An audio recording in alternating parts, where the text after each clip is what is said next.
I'm here.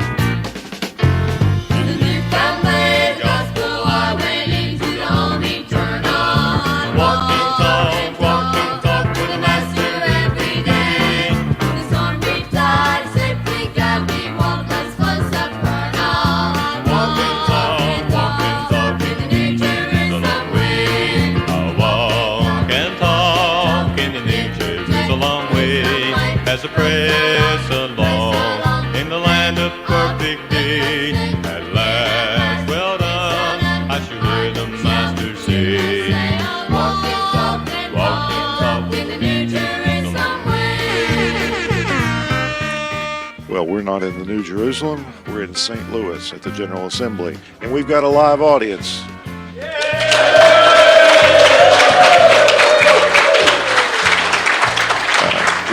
We're hosted by more in the PCA, and we've got a number of low-level celebrities with us.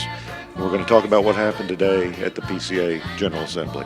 So, Presby, are you there with us?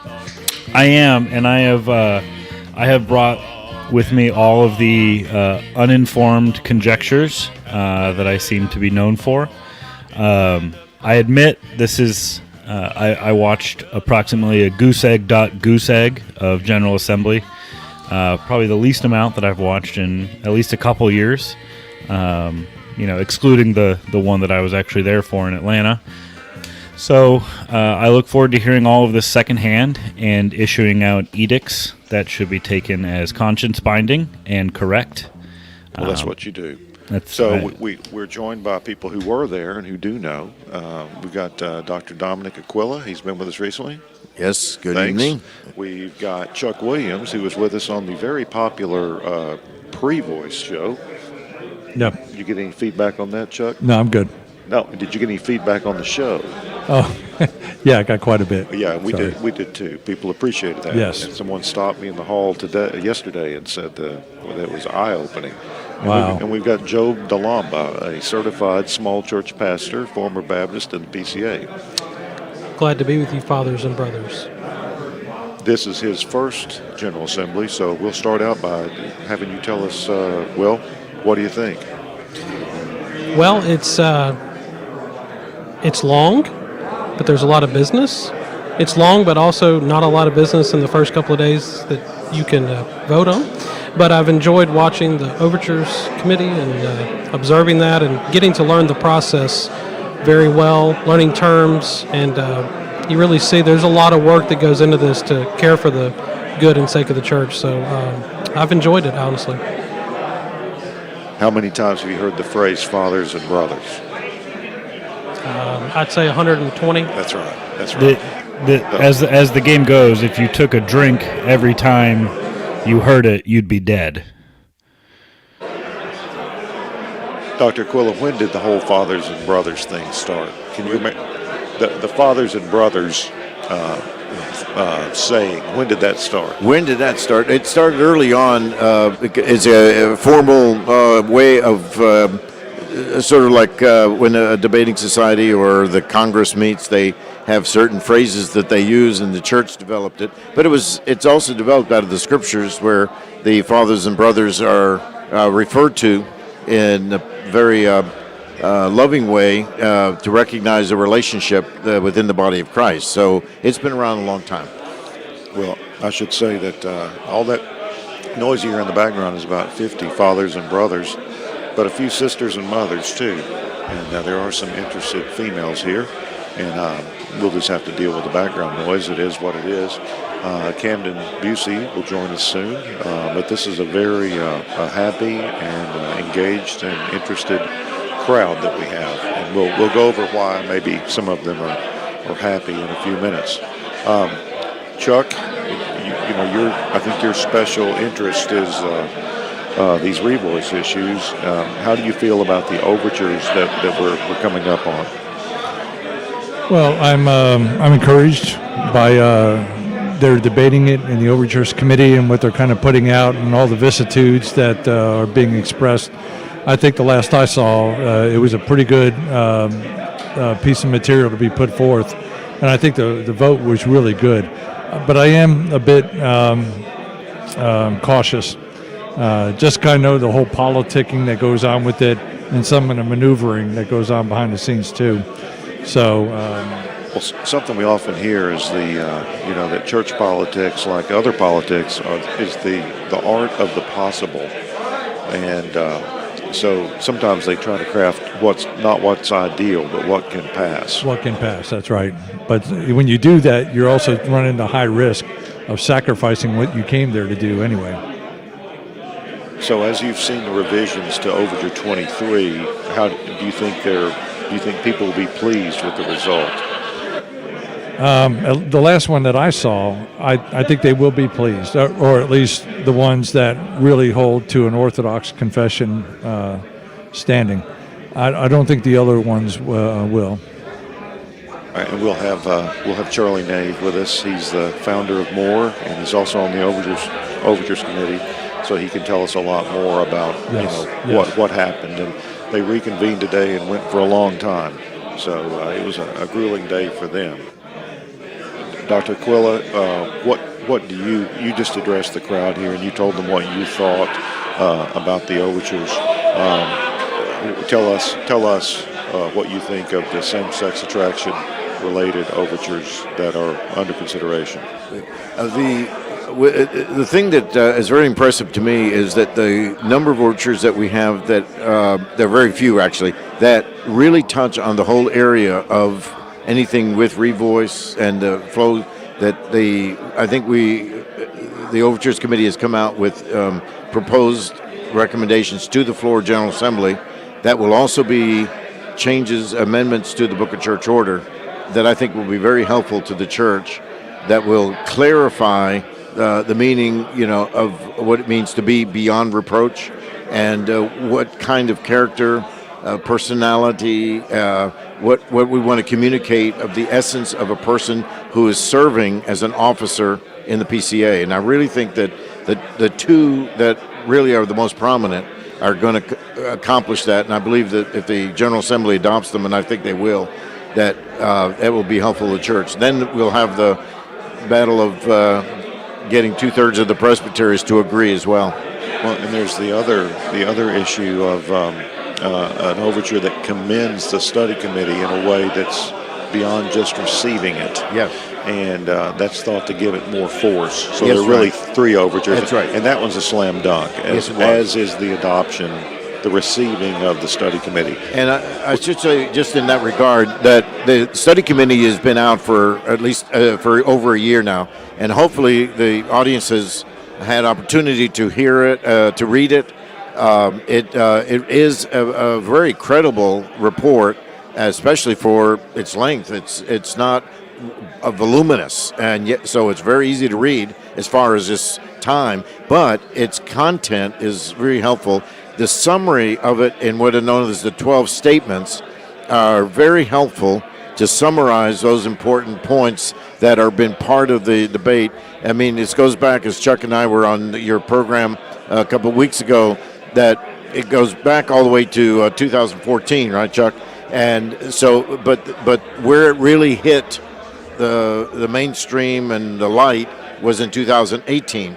And since then, so here we are 3 years later, with a lot of language, a lot of definitions and words that we're finally getting some clarification about what these things mean. And so I really commend that report and encourage churches, sessions, pastors to not only understand them, but also perhaps hold Sunday school classes or Bible studies that will really be helpful in expressing that to the church. Yeah, and that's not to say that we agree with every last thing or how they put everything, or that there's not some loopholes or opportunities to maybe go wrong with some of those things, but it's generally helpful. Chuck, I know you're not exactly a flaming moderate. What did you make of the study committee report? I was very enthusiastic whenever I first read it. I was in Scotland, and I thought the 12 statements were very solid. It really was. It called sin what needed to be sin, and it was well crafted. They did an excellent job with it. So, like Dominic, I just highly recommend it. Well, coming from you, that means a lot. So, Job, you haven't been a Presbyterian that long. Can you compare how Southern Baptists deal with things like this compared to the way we do? I'm sure there's some cultural differences, sort of, that make the way we deal with it different than the Southern Baptist would, for instance. Yeah, at the Southern Baptist Convention, for one, most things aren't binding. That's a very significant thing to remember. But there's a lot of debate, and technically, any member of any Southern Baptist church can come to the microphone and say and speak and request almost anything that comes up. And it's a very big difference. And just like a Wednesday night business meeting. Yeah, just with a lot more time, and they have a couple of minutes. They do get cut off at some point, but also just even as big as that room is where we're having the assembly, it's actually small compared to what a Southern Baptist convention would be. Yeah, they use a basketball arena or something like that. We would actually be in the dome if we were Southern Baptist. Right. So, Dr. Aquila, this is the biggest assembly ever. Yes, they spit those figures out so fast. I think it was 2,092 registered. The ruling elders are probably around 600. It was high 500s yesterday. I'll go to the clerk's desk tomorrow and try to get the exact numbers. But you've been to a lot of General Assemblies. You moderated one back in the early 2000s. That's all right. 2006. Okay. Mm-hmm. So compare this assembly to others. Okay. Well, this was definitely the largest one. The closest one before this was 1,652 in Dallas, and this one was 2 years ago. Just 2 years ago. That's right. And by the way, that was also driven. The attendance was driven by revoice because of some of the action items that were anticipated in that assembly. Well, I did some research, and some of the increase was just because of the size of North Texas Presbyterian.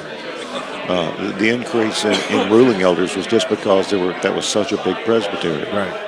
That's good, and then that's what we were hoping that would happen here, and it has. So the ruling elder participation is really wonderful. So if you want to categorize it into sort of parts, the teaching elders are somewhat almost not evenly divided, but between what we would call confessionalists and progressives.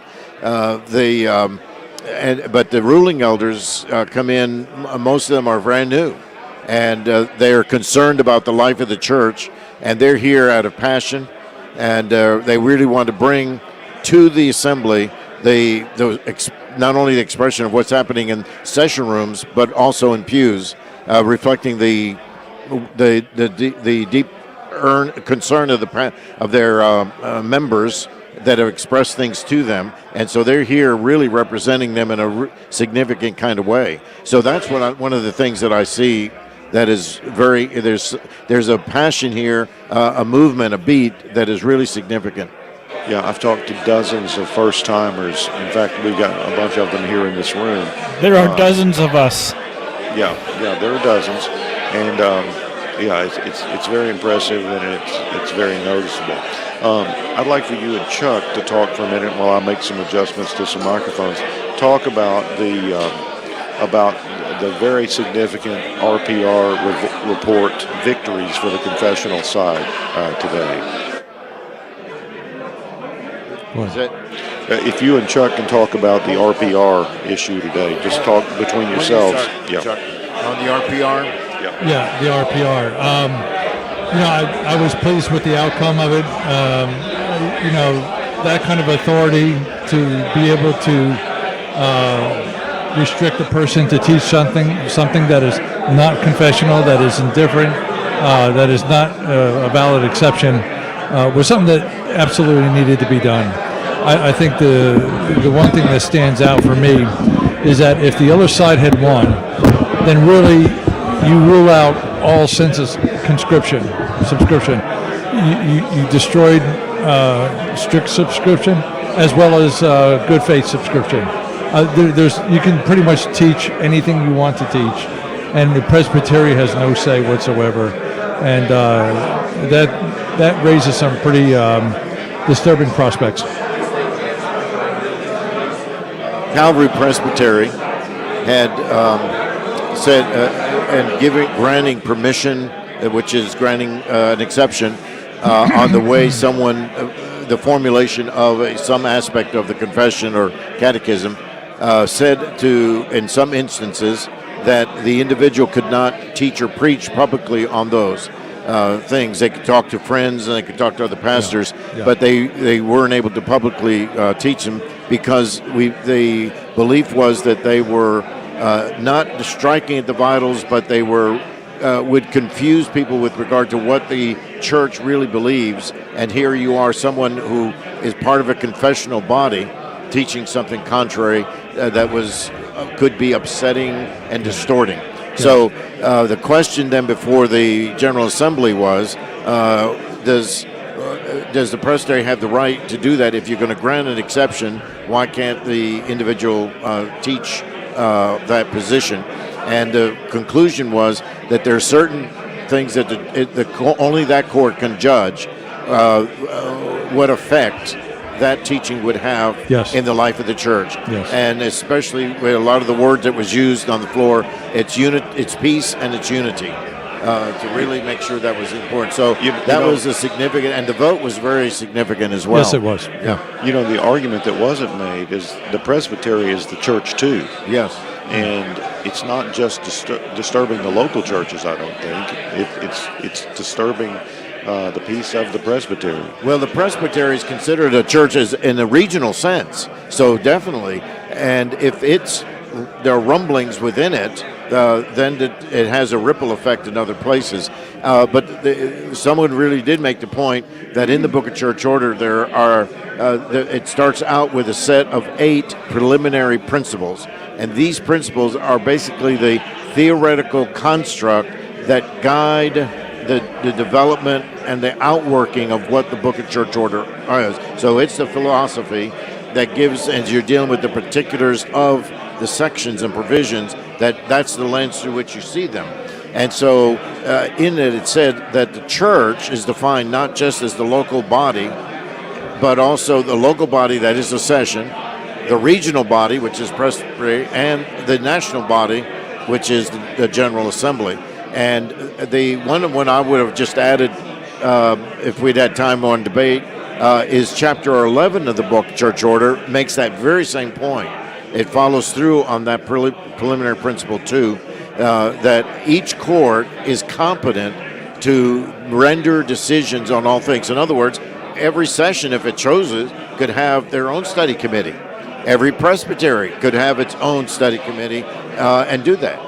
Some presbyteries have done study reports. Exactly. So another point that it wasn't made was that there could be unintended consequences if presbyteries don't have the freedom to restrict certain teaching, because the alternative is just not to accept a man at all, a man that a church has called and may be planning to come to a place, and the alternative is just to cut him off and not accept him at all. So this is I think the granting of the exceptions but restricting the teaching is actually bending over backwards to accommodate someone that you don't agree with in every way. Exactly. Yeah. So if I had got up to speak, that's what I would have said. That it wasn't necessary at all. And I should say that for years, this has been going on for about 3 or 4 years, that this presbytery has been busted by the RPR. And the RPR, the Review of Presbytery Records, was repudiated at every point today. So that may represent a sea change, and it's going to be very encouraging to some people. Job, what do you? As a Baptist, your records weren't reviewed by anyone. If there are records, yeah. One thing I look at this, and I was thinking. With that coming in as a different background to now, is that one of the biggest misunderstandings about being Presbyterian is that it's assumed that we have 2 courts, the local session and the General Assembly. And the presbytery gets left out of that. But the presbytery is so key. And if we had gone the opposite way today, it would have given credence to many of the criticisms that the top down ends up running the show. And that presbytery is so key. It really functions well to protect the rights of the church and to protect the people, that their pastors are teaching them what the church believes and what they hold to, what they vow to, for that matter, as well. And so I think it was really encouraging to see the ride of the presbytery, because, I'm 18 months in. It's very clear that presbytery takes up much more time and is worth more time. I shouldn't say worth more time, but it's given the precedence in our time over General Assembly. Yeah, and that argument was made that this protects from a hierarchical top-down type of government. And we have the principle in the PCA, Doctor, of that there's generally great deference to the judgment of lower courts, and that wasn't mentioned today, but that's a good argument for this too. Yes, in fact, that's a very good argument. I know that, as having served on the Standing Judicial Commission for many years, one of the things that before a hearing, one of the required standards that is read before every hearing is Chapter 39.3, which deals with giving deference to the local court to really understand that they're the closest to the people and to the circumstances. And the primary exclusion is only if there's something that's of a constitutional nature, that is, the Constitution being the Book of Church Order and the Confession and Catechisms, that an interpretation might be something that needs to be reviewed by the higher court distinctly.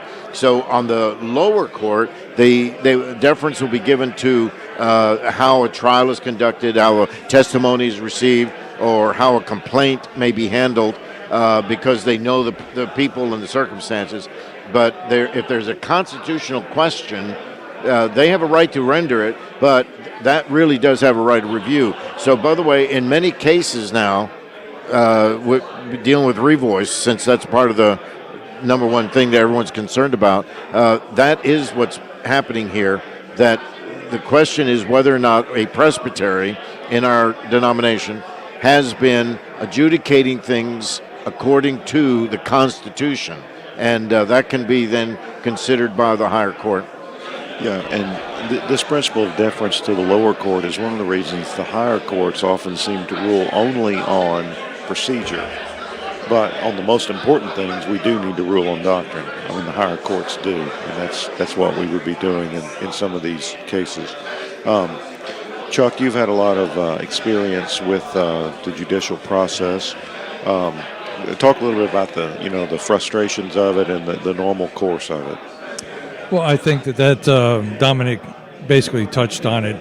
Because they give strong deference to the authority of the lower court, there might be things that were indeed in error, but they're still going to go ahead and basically absolve and just say, we're going to stand with the lower court's ruling.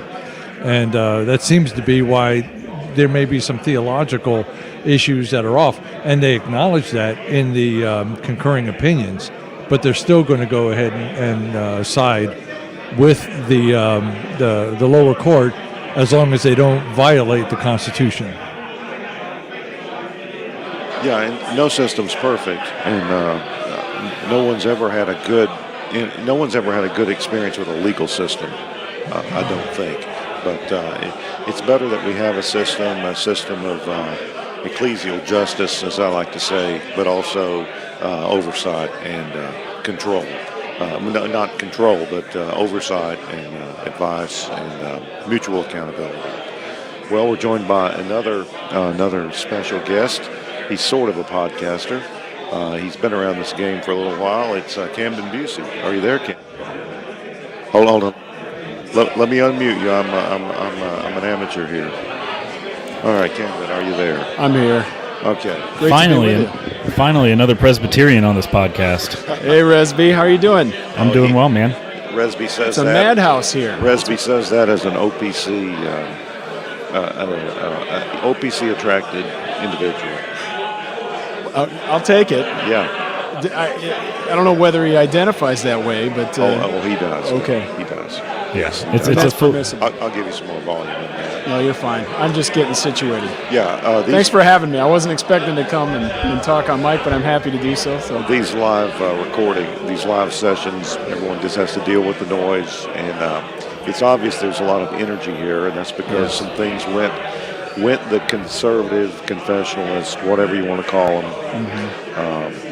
way today in a way that has not been done for a decade or more. One of our brothers was explaining some of the inside workings of that, and I know you've mentioned to me before about the work of more in the PCA, and I'm very thankful for the efforts that you've enacted and been part of. It's a bit different for me as an outsider, an OPC guy. Not only do we do our assembly a little bit differently with what we often call a delegated assembly, but we've had a conversation. We prefer to talk about the people going as commissioners, and each presbytery is given, depending on their size, given an allotment where they can send a certain amount of ministers and a certain amount of elders. But all of those people that are elected go, and all those expenses are covered by the General Assembly. And there's sort of a head tax on OPC members that helps to pay for that. Yeah, we don't like that word tax, but that's what it is. It's optional, but it's strongly encouraged. Oh, okay. I didn't even know it was optional. Yeah. I figured they came to beat you up if you didn't pay. Okay, so I didn't know that. So explain briefly, I want you to explain the delegated assembly and why your assembly is so small, besides the fact that your denomination is small. You're correct. But explain the delegated assembly, and then I'll get Dr. Aquila to talk about why we don't have one. Right, and I'm not here to advocate one or the other. I know what I know and what I have experience with, and it works well for us. But just to throw a bone out there, I found that what I witnessed today in the Overtures Committee in many ways is kind of what our entire assembly looks like anyways. Yeah. Some people call our Overtures Committee our delegated assembly. And it seems to be the case to me. So it's a bicameral ministry. I like it. So, yeah, I mean, it works the way you'd expect, where we have a certain amount. I'm not remembering it off the top of my head, but there's a specific amount of people. There's a limit on how many people may be sent to General Assembly as commissioners. And then each presbytery elects and sends, and not every presbytery fills all their spots. Most of them do. But they send their commissioners, a certain number of ministers, a certain number of elders. And then on the first day of our assembly, we have the first full day of work for what we call ACs, or advisory committees. And those cover the work of our standing committees. They may anticipate and do some of the heavy lifting on judicial matters, all that sort of thing. And then the entire assembly gathers together and does the work, even the judicial cases, all of them. It's done by the group of the whole. And we listen to the propositions or the recommendations of those individual ACs, and most of the time, if there's no minority report or anything, we listen to those strongly and abide by what the advisory committees are suggesting. So we try to save the work on the floor as much as we can by moving it to those ACs. So one cultural difference to the PCA and the OPC is that no one in the OPC hardly ever votes to limit debate or call the question, and explain why that is. There's a very specific and personal historical reason for that. Well, you need to cue up your sound effect, Machen.exe, because there's a historical reason. I've seen it done. It happens. It's not common, but you have to have a really strong reason to be willing to call the question. And part of that's cultural. You get the stink eye if you do that. You do. Guys will be turning around. Everyone wakes up. What did I hear? Hey, now I was OP. We have They had hangings after the persons. They did. The first time we wait for usually a rookie, not knowing the rules, and everyone's waiting. Who's going to do it? And the first one to stand up to make a motion to call the question, there's this hush in the room, and then a ooh, and the person begins to shrink and to shirk away, and he doesn't know what he has done. He thinks his zipper's down or something. It's just bad. And then he is pelted almost like a target's on his back the rest of the week. So, and then some wiser, older man will stand up and say, "Son, we don't do that in the OPC." It's true. The reason is we don't want to stifle debate because we feel that in history Machen was not given a fair trial and all sorts of parliamentary procedures were taken to prevent him from making his case with the General Assembly. And so we want to let everyone have as much time as they can within Robert's rules. There are ways the moderator can strongly encourage us to be quiet and stop talking and let's put an end to this, but the actual calling of a question is exceedingly rare, and you probably don't want to do it. So tell us what have you been to an OPC General Assembly? I think Sure. I've been to maybe 8 of them. I've been next week will be my 3rd time as a commissioner. But because it's not a free for all, I've talked to OP guys that said I've never been. Right. But you've been. So tell us how many hours of deliberative work is done at an OPC General Assembly, and that even includes the fact that you have very few overtures or memorials. And we had 48 this year, or 9. But I'm told that most years there's only a few. But how many hours a week, in the week of the General Assembly, do you all spend deliberating? We work, it's flexible because the assembly might end early, but we'll typically try to schedule, and my brothers are going to be ashamed at my lack of precision and knowledge, but we try to schedule maybe 6 days, 5 or 6 days. Now, for the last several years, we've often ended early, so we chopped off a day of the typical schedule. This year, we've added some time because we have all of last year's work to do since the General Assembly was postponed, and we have 13 appeals and complaints. We have a lot of business, a couple overtures, things like that to deal with. Yeah. So you don't have many overtures, but the Lots OPC... of complaints. Yeah, the OPC has lots of judicial action. Some people might say you're litigious, but I would never say that. No, you never say that. But yeah, I hear you.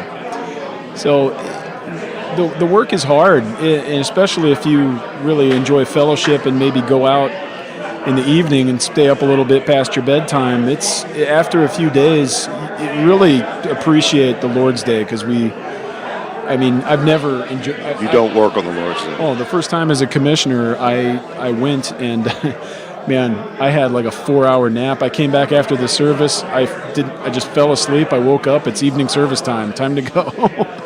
That's the way it's supposed to work. So our friend Darrell Hart commented today when he saw the picture of the Assembly Hall with the thousands of people in it. He said, "Where are the desks?" Because at an OPC General Assembly, everyone has a desk, like the Overtures Committee does. Tables, yeah. And if you think about it, if everyone showed up for the Overtures Committee, it's almost exactly the same size as the OPC General Assembly. I think that's right. It's very close. I did very the comparable. math. I did the math once. So, Dr. Aquila, tell us why the PCA doesn't have a delegated assembly. I'm guessing it's because when we started small, we never thought we would need one. But I heard a talk by Morton Smith at Henry Rodriguez's or Gonzalez Church in New Mexico from 2005. It's on our feed. You search Morton Smith and you'll find that. But he said, we probably should have had a delegated assembly, but we didn't. So tell us why we don't, and historically why our assembly has 2,100 people this year. Yeah, well, first of all, just another comparison that I had to what the brother has said here, that someone described the difference between the OP and the PCA assemblies as the PCA assembly is like a military academy in which the students have to sit and carry their desk and be precise. And the PCA General Assembly is like a kindergarten room with a teacher out of the room. Yeah, so that's that seems unfair to kindergarten. Yeah, it may be. Well, anyway, the part of the reason for it, there's really no statement that is said there's nothing says about delegated or some non-delegated. It's just assumed it's going to be not delegated.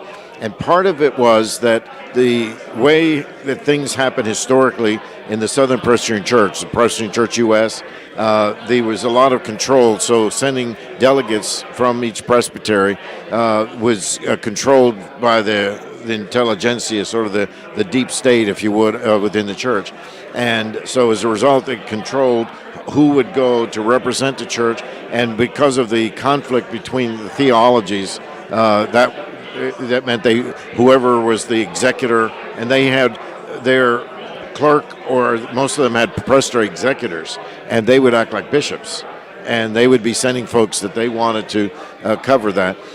So if you were a team player, they would send you. If you weren't a team player, you wouldn't get to go. And so that put you at a disadvantage again in that setting. So and so they just said, we're not going to do delegated assembly. Someone has made somewhat of an uninspired prediction that within another 10, 15 years, we'll probably move to it and come up something not quite as starving as the OPC, but it would be a delegated kind of thing.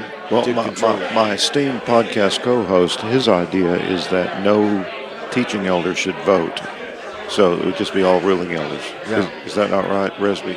It's true. I mean, I'm just working off of historical precedent that every church and denomination that's liberalized has noticeably allowed teaching elders to vote.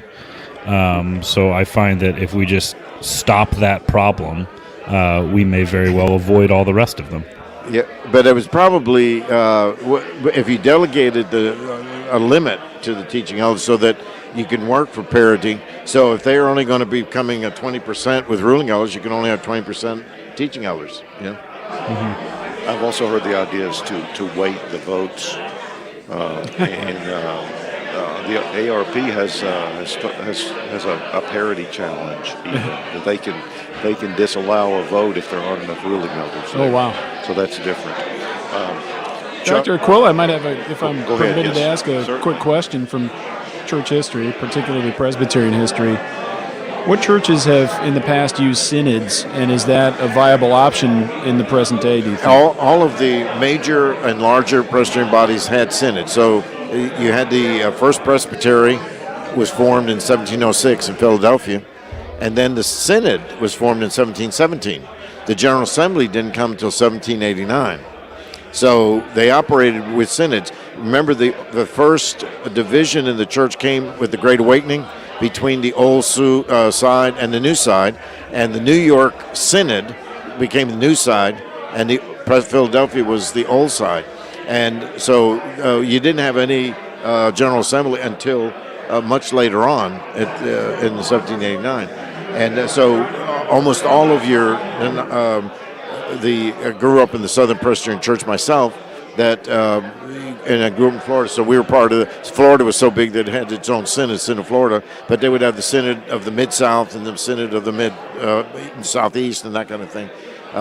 In fact, it was Thornwell and his theology and ecclesiology that urged that presbyteries establish orphanages, local things that or schools for needy. That synods would organize colleges and seminaries, or actually let me take it back. That synods would organize colleges, and then a combination of synods would organize the seminaries. And so when the Southern Church had 4 seminaries, Union in Richmond, Louisville in Kentucky, Columbia, that was in Columbia, South Carolina, then moved to Georgia, and then Austin, that all of those, the board members and the control and the funding came from the surrounding synods of that. But almost every state or presbytery had a college, and so it was high on that. So that was all Thornwell's notion to get them, and then presbytery locals would have also orphanages or children care homes. Yeah, I should have said synod is a court between a presbytery and a General Assembly. and it's sort of regional. It's sort of like the like conferences in college football. Yeah, in Presbyterianism, we find synods in other denominations, or maybe we say federations like the URC, and they use that term synonymously with our General Assembly, but then it sounds like someone's doing violence to someone over there. But that's the interest. People can imagine what's going on and what level of debauched antinomianism is taking place here. Not at all. So, Chuck, what are your ideas for improving our structure? I'm not sure if I can answer that question. I'm still learning, and listening to these guys who have a wealth of knowledge. As an Army chaplain, I couldn't always get back here because I was deployed or shipped overseas. So I'm still learning and evaluating right now, and wanting to participate more. So I don't think I'm at a place right now to provide an analysis. How much exposure did you have to Scottish Presbyterianism when you were over there, and how did they do things? None. Okay, so None. Did you go to an EPCEW church or something like that? No, it was a church that had broken off from the Church of Scotland when they went homosexual in 2013. And matter of fact, our pastor served on the Central Committee during that disruption. And so him and his congregation, he actually pastored Horatio Bonar's church, but they went ahead and left and formed an independent work, and that's who we attended while we were there. So that's one of the reasons you have the interest in Revoice, but you saw the effects of some of these things in Scotland. Yes. Yeah, I talked to quite a few ministers, and A Sad Departure, printed by Banner of Truth, is also an excellent work that went into detail, and there were a lot of aspects of how they maneuvered that you can see the PCA heading that way several years ago. And one of the examples of that would have been the study committee. There were some people who I thought, okay, is this person really a good person to bring on this study committee? Because I could foresee a mixed economy message coming out of it, which that mixed economy message was the death nail in the Church of Scotland situation. Well, it's complex, and I don't know, Dr. Aquila, if you notice sort of the full court press for unity in the seminars and the remarks and everything. Unity was extolled at a high level. What did you make of that? Well, that's usually the statements of people who perceive that they're in control, and now they just want everyone to just go along, and so their calls for unity are usually based on that it's the need of the church, and of course there is validity in it of itself.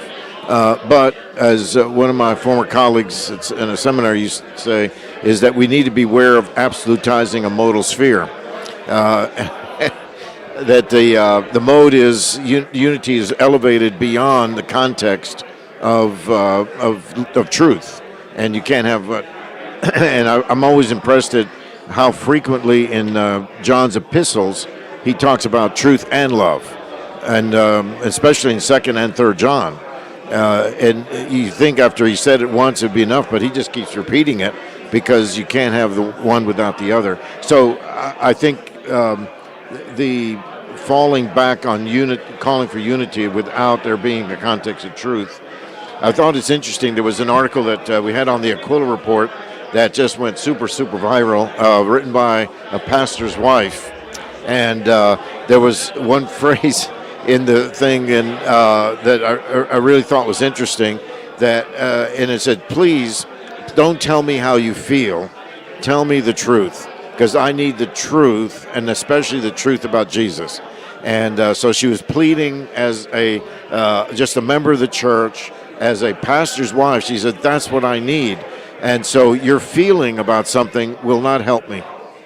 Yeah, and it's often said that the PCA is very relational. Chuck, can you compare Can you compare that to other bodies, or how do you see relationalism triumphing over other concerns? Oh, sure. It triumphs over doctrinal. Once you make relational the basis of how you not only do things, but when that becomes the main thing, you derive your doctrine from that. And I think that's really at least from what I see, that's really the mistake of a lot of churches and institutions that are pushing a missional perspective. They're really about what they foresee practical theology is all about, and after a while, they draw their doctrinal, their orthodoxy, from their experience and from their practice, and that's just backward. That's the cart before the horse. Sometimes we even hear the idea that we want people to belong before they believe. Come join with us in the work.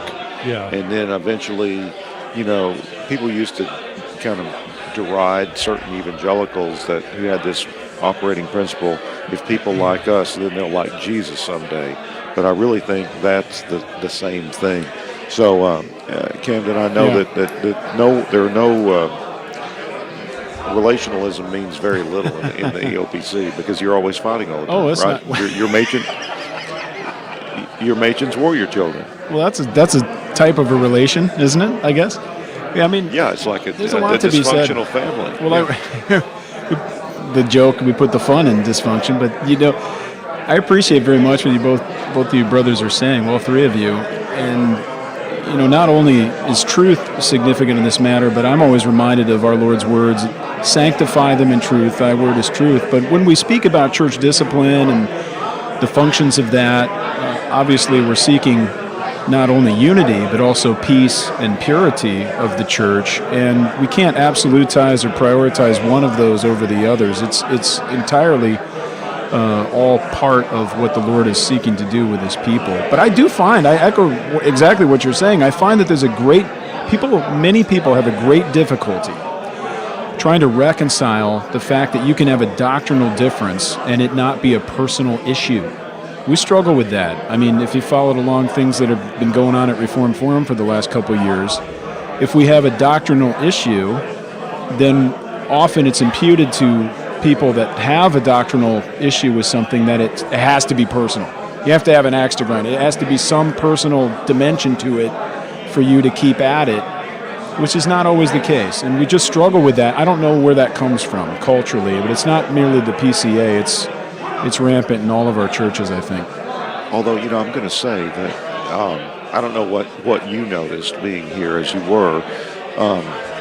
It was not rancorous today. And I think I thought, some of the guys who I would call progressives, even as they were taking losses, seemed to be in pretty good humor and still talking to the guys on the other side. Now, I did see the leader of one faction sit down yesterday in the Overtures Committee next to the leader of another faction, and the leader of the other faction got up and walked away. Oh. But the leader who first sat down didn't even realize who he was sitting next to. And I had to go tell him that. I said, he just got up and walked away. And he says, "You're kidding." He didn't even notice. He said, I didn't even know who that was, but I did. And it was entertaining. It was great. So, Chuck, what do you make of sort of the spirit and temper of this assembly? I mean, it's not been really salty.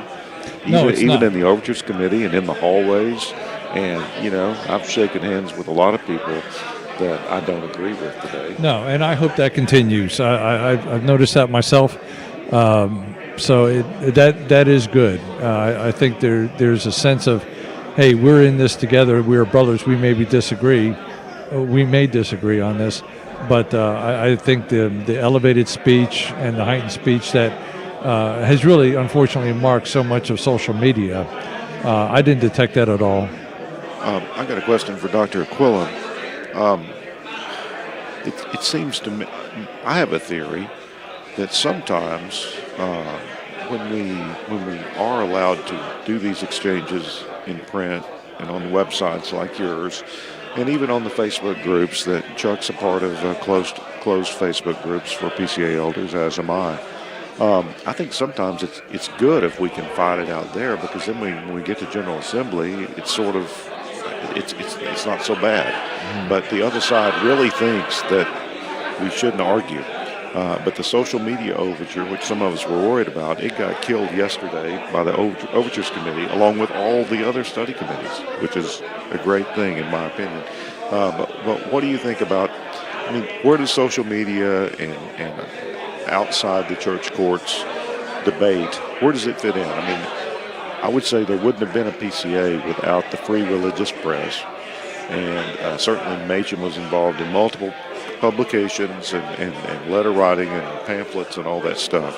So all those things are true. But Dr. Aquila, talk about the place of media and how it kind of crosses over with the church.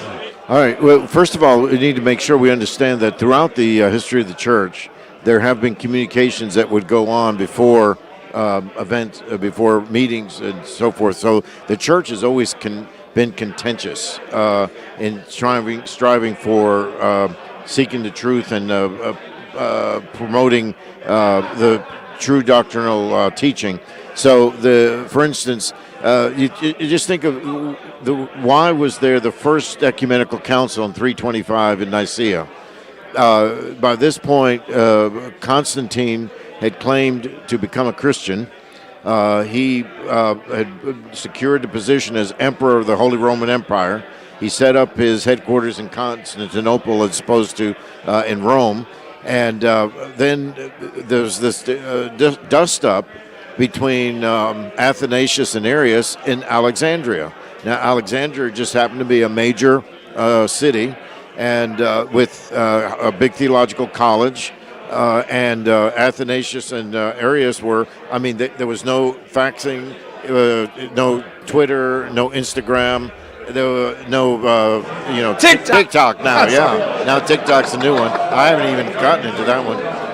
Email, nothing that was immediate, but there was media, such that that Constantine now, having reversed the whole role of the emperor being contrary to, and going against the church, actually wanted now the church to get together and do things. So the government, the first time in history, paid for a church council to meet, and that started us in a direction that was not good. Yeah, General Assemblies. The church-state relationship.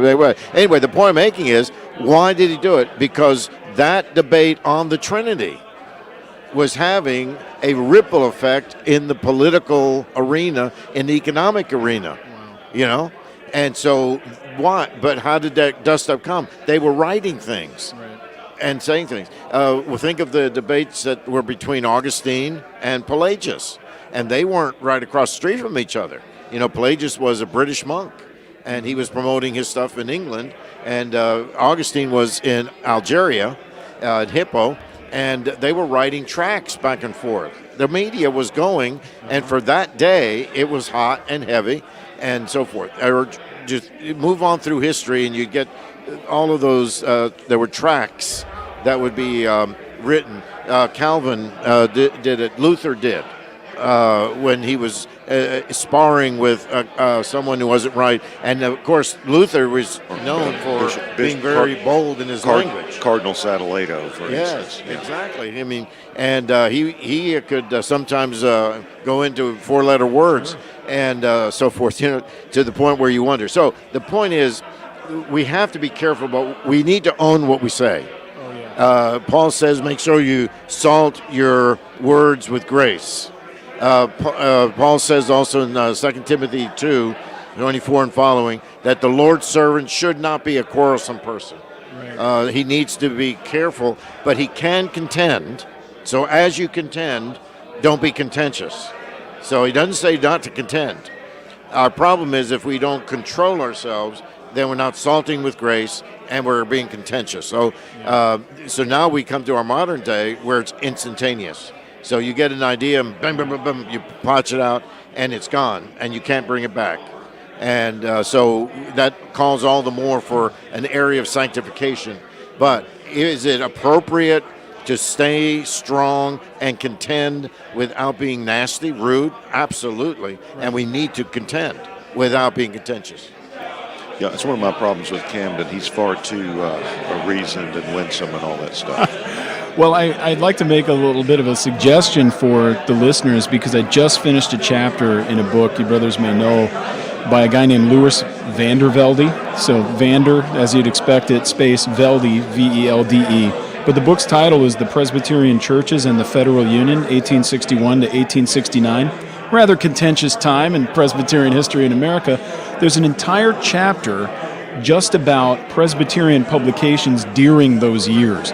There were no fewer than 13 newspapers, Presbyterian newspapers, journals, about all these things, and they all had their own particular political bent, view on the Union, on secession, theological angles. Stuart Robinson's in the middle of all this. It is a fascinating book, but that chapter particularly even goes through how much each cost and all this sort of thing, and snippets of their fighting, between Breckinridge, Robinson, all these guys. So a strong plug for this book, written in 1932. It's Harvard University Press, but I suspect there might be a scan of it maybe on Google Books if you can't get a copy, from your library or whatnot. But that's a wonderful history. And in many ways, those newspapers are serving the function that our blogs are serving now. And you have to own your language. You're responsible for that. We have to be Christ-like in everything we say, but that doesn't mean we don't ever say strong things or have disagreements. It's just the speed of it now is so fast, and I think with that speed, we don't often measure our words as much as we ought to. But this is nothing new. Did they ever answer each other with little things like hand-drawn emoticons or little pictures? Well, I posted a tweet.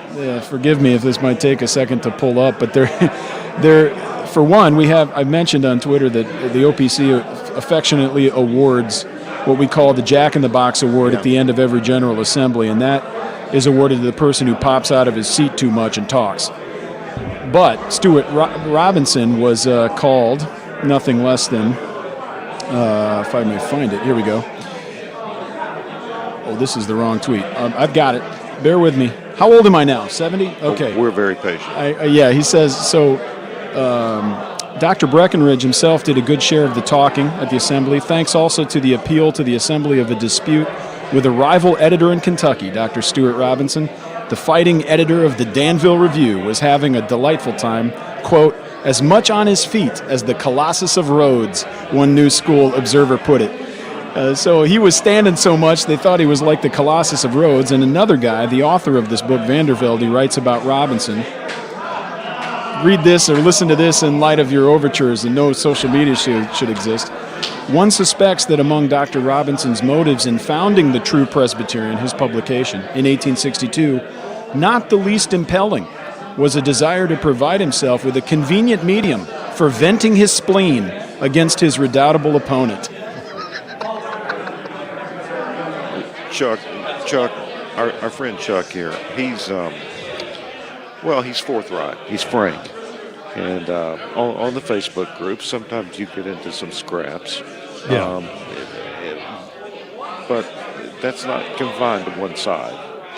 No, it's not. And, there's a shared culpability. There's times I lost my bearing.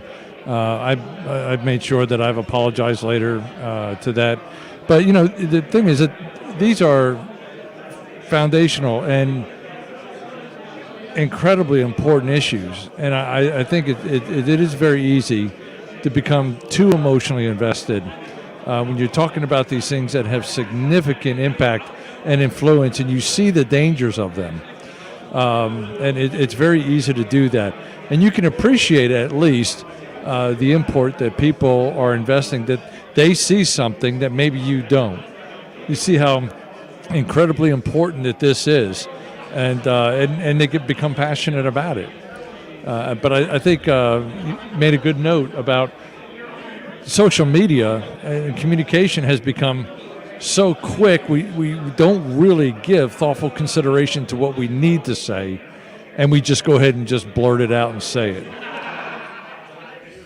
Well, we've all done it, but the people on the other side in the PCA, their emotionalism sometimes carries over to social media. Yeah. We've seen it. I think the thing I'm proud of, if I am proud of it, is that I've deleted very few of these private Facebook group posts that I've made. Some people seem to be deleting their post and their account like every month or so. Very back and forth, I'm not saying they're unstable in all their ways, but that's not where I'm going. But people get really worked up. Well, I'm going to shuffle some guests around in a few minutes. No, hang on there, Camden. Chuck, anything you want to say about what's going on today, or what do you expect for tomorrow? I mean, well, we assume some more good things, but it's not over. So what do you say about what will happen with the rest of this assembly, which will probably go into Friday? Yeah. Well, I would say just for everyone to continue to pray for us, that the Lord would give us wisdom, and even those on the other side of the aisle, that there would be a conviction, and that we would see that what matters is the Lord's truth. That was brought up before. If what we are deliberating is not based on the Lord's truth, the scriptural truth, then we really have nothing. And so that's just basically my appeal, that the Lord would move upon our hearts, the Holy Spirit would do his work and influence us on both sides. And we would find unity in that truth, not in particular positions or persuasions of what we want to happen. This is his truth. This is not our truth. This is his church. This is not our church. And the ministry that he has is for us to accomplish for his glory and not for ours. All right, well, thanks for that. And Camden's giving him the attaboy over there. He likes this PCA energy.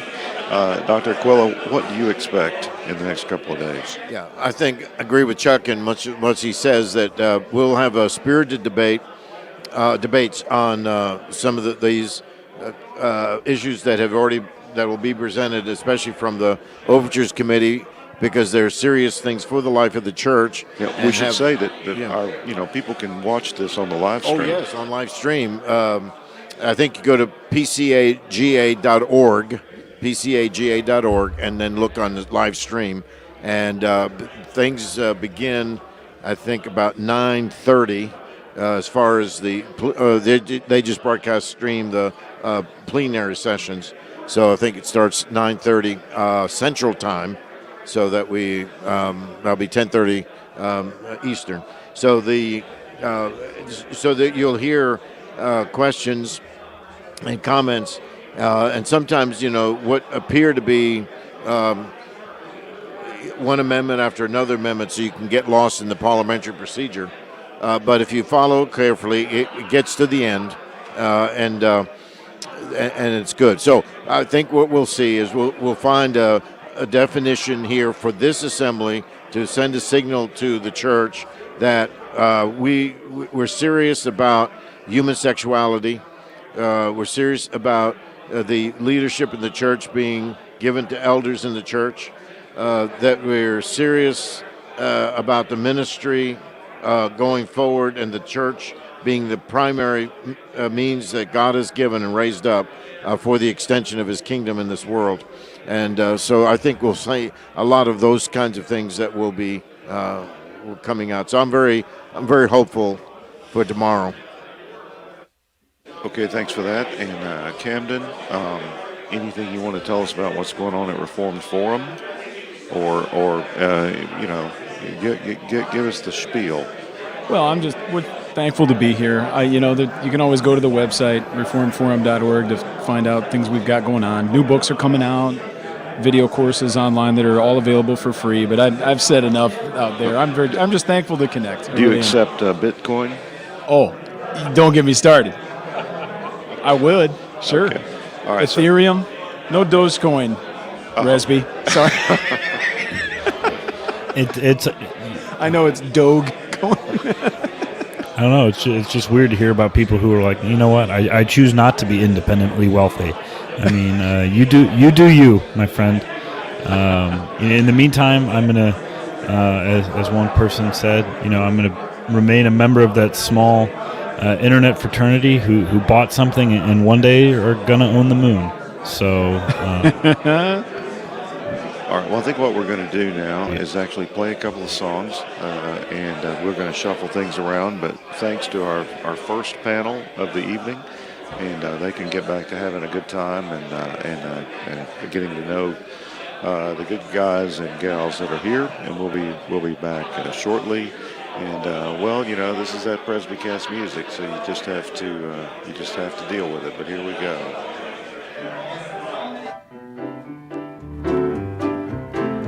I heard a man say that he didn't think that prayer would do much good, and he didn't think that God could care enough to answer us.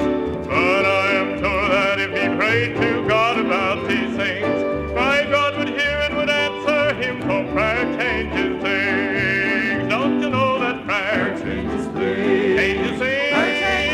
It changes hearts, and it makes them sing, makes the lame men walk, makes the blind man see, and begin to lie.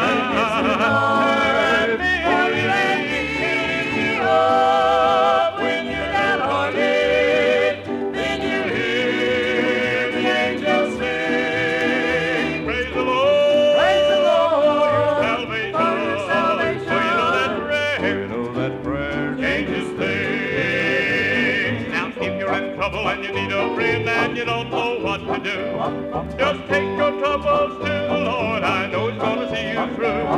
He'll lift you up from the sinking sand. Sweet peace to you He'll bring. You'll find that God will answer your prayer, and prayer changes things. Don't you know that prayer changes things? Changes things.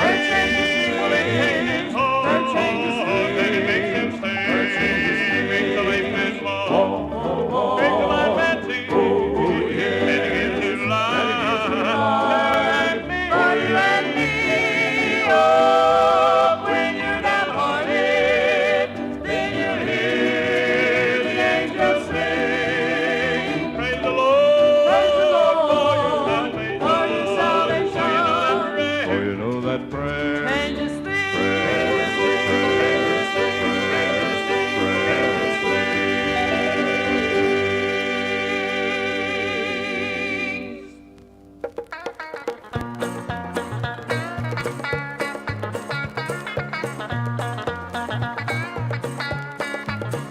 One of these days, I'm gonna leave. One of these days, I'm going home. I'm gonna take my final journey. I'm gonna rest in heaven's sweet home.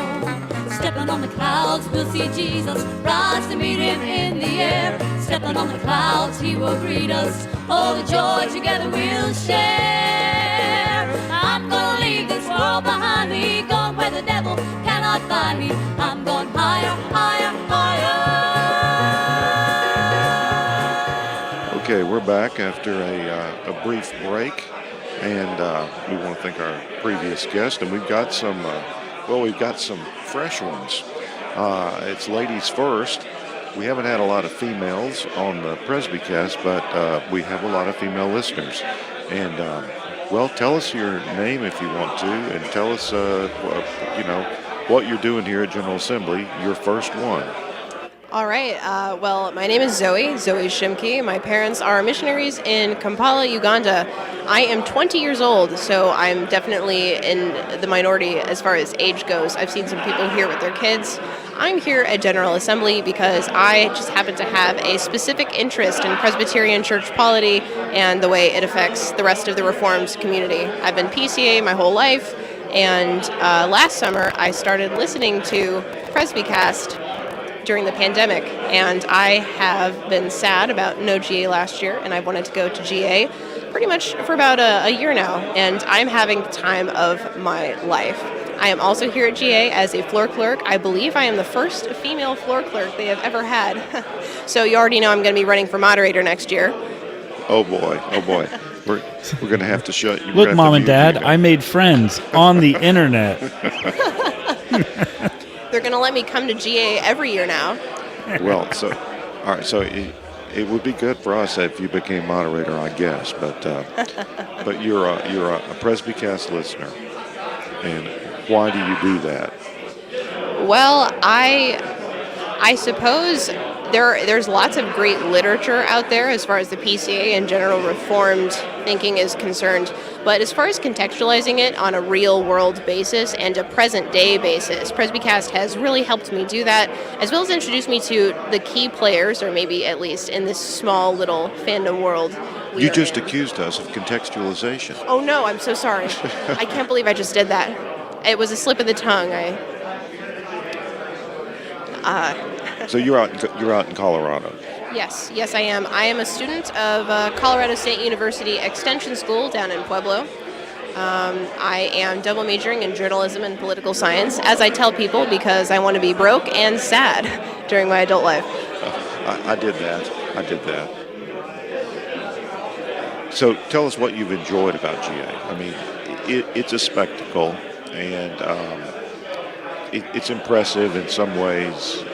But what do you like about the whole thing? I mean, there are Presbyterian geeks, and maybe you're one. I'm not accusing you of that, but what do you enjoy about GA?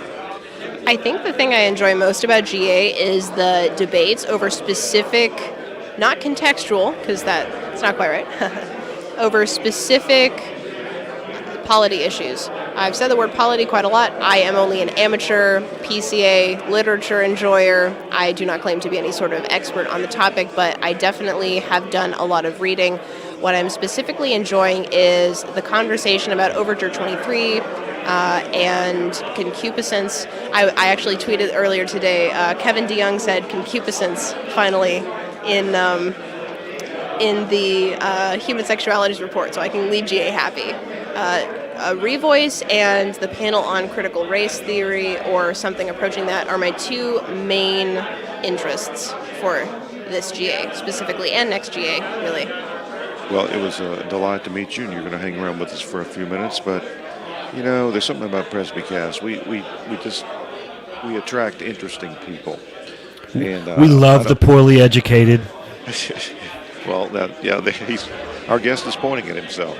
I was trying to go to this seminar last night with David Strain and David Cassidy. It was standing room only, and I didn't really want to be there anyway. I was tired, so I willingly left the room because it was over capacity. But I saw this guy there, and here's what really happened. Someone saw you, Brian, and they said, "I think that guy looks like." I think Presby will look like that in about 25 years. So you're not the typical PCA. You're not the blue blazer, khaki pants, white shirt guy, nor are you the skinny jeans guy. So just tell us what kind of guy you are, what kind of Presbyterian you are. Well, I guess probably what I would say is I found out long ago there's two kind of fellas in this world. There's the boots and there's the suits, and you're going to be one of them. And I'm a boots. And I'm a practical, down-to-earth fella, been that way. Doesn't mean you have to be ignorant. But I'm not academically trained. I think you can learn a lot just by personal study. And so, but uneducated officially, yes. And you're a ruling elder. I am a ruling elder. So one of my arguments for the overture to lower the ruling elder registration fee, and it was unsuccessful because an overture I was associated with to that effect, it failed yesterday. But it was that, $250, that's chump change. I've never lived in a world where $250 was chump change. And I also made the argument that if we want nothing but wealthy ruling elders and retired ruling elders who tend to be fairly wealthy too, we should just keep doing what we're doing. But is it your opinion that there are some very good practical things the PCA could do to encourage and make it easier for ruling elders to show up and participate? I think there are some things you can do. I didn't mind at all the suggestion of the rate cut. It may have seemed token. It certainly wasn't, if you will, the complete cause for the lower attendance. It's somewhat self-limiting. Guys like me work for a living. And if you take off a week, you're taking your own vacation time. So it costs you. And this course does cost. And you have to determine how much it's worth. And I think things that could be done are, one, I do think reducing that, giving some incentives. I spoke with another gentleman earlier who suggested that the mere notion of there being some monies available to help some fellows took away some of the excuses. I do think awareness is key. I think that it needs to be brought up. I remember the first job I ever really had in radio, and I was a radio. I'm former radio, but I'm broadcast. I had no idea. Yeah, no. But radio people are generally really good looking, though. That's why they're on the radio. Face made for radio. That's what we always say. Yeah, no, I'm a broadcast engineer. They never saw or very little heard me. But the idea being that I learned this a long time ago. The guy said to me, he says, Brian, he said, all we really need, and he was hiring me at that time, he said, is someone to care. It's kind of that attitude. We really need to evaluate. Is this religious thing we do just because it's kind of the socially, we have our own social circle out of it, or is this something that is our life or should be our life? The family of God is important. And how do we protect them if we don't stop these things coming down the road? Yeah, and not everyone's in a marriage or a family situation or an economic situation where they're able to go. That's right. I mean, I have my own business now. I still don't make any significant amount of money. But when I worked for other people, I never had more than 2 weeks of vacation in a year.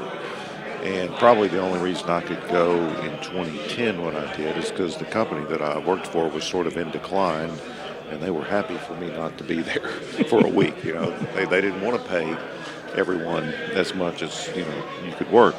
So there's that. And if you're self-employed, you also have those demands. Oh yeah, upon you. yeah, and the $250. One of the reasons I wanted to cut the rates, cut the fees, to encourage churches to reimburse the elders, not just for their expenses, but for their lost wages.